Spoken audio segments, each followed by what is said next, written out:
नमस्कार मित्रांनो, स्वागत आहे तुमचं आताच्या ब्रेकिंग न्यूजमध्ये.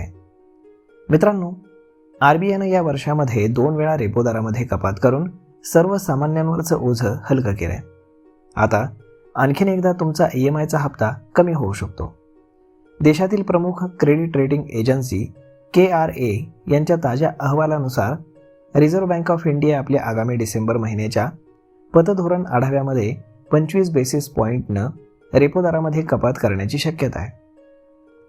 वेगानं कमी होत असलेली महागाई आणि अर्थव्यवस्थेची मजबूत वाढ यामुळे RBIला हा निर्णय घेण्यासाठी पुरेशी धोरणात्मक संधी मिळाली आहे, असं एजन्सीचं म्हणणं आहे.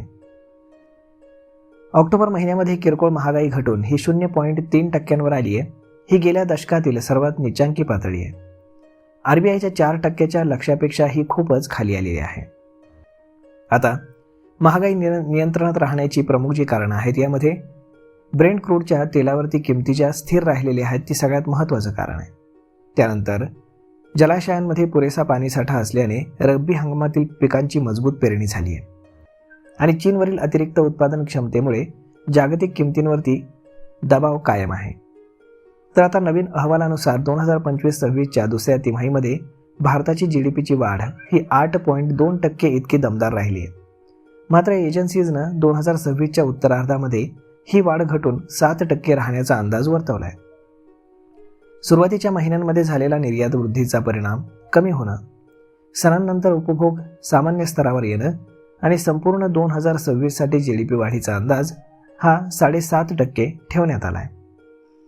तर पुढच्या 12 महिन्यामध्ये सरासरी CPI महागाई सुमारे 3.7% राहण्याची शक्यता आहे. या तुलनेमध्ये सध्याचा वास्तविक धोरण हे जवळपास 1.8% आहे, जो RBIच्या न्यूट्रल रेंजच्या पेक्षा जास्त आहे. यामुळे RBIकडे पतधोरण शिथिल करण्याची पुरेशी संधी आहे.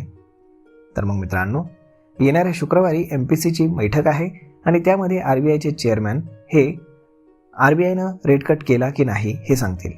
तर मग आता पाहूयात की RBI 25 बेसिस पॉईंटचा रेट कट करणार का आणि त्यामुळे सर्वसामान्यांचा EMI कमी होणार का. तर मग मित्रांनो, हा व्हिडिओ, ही माहिती तुम्हाला कशी वाटली हे तुम्ही आम्हाला कमेंट करून नक्कीच सांगा. आणि जर आवडली असेल तर आपल्या जवळच्या मित्रमंडळींसोबत देखील हा व्हिडिओ तुम्ही शेअर करायला विसरू नका. धन्यवाद.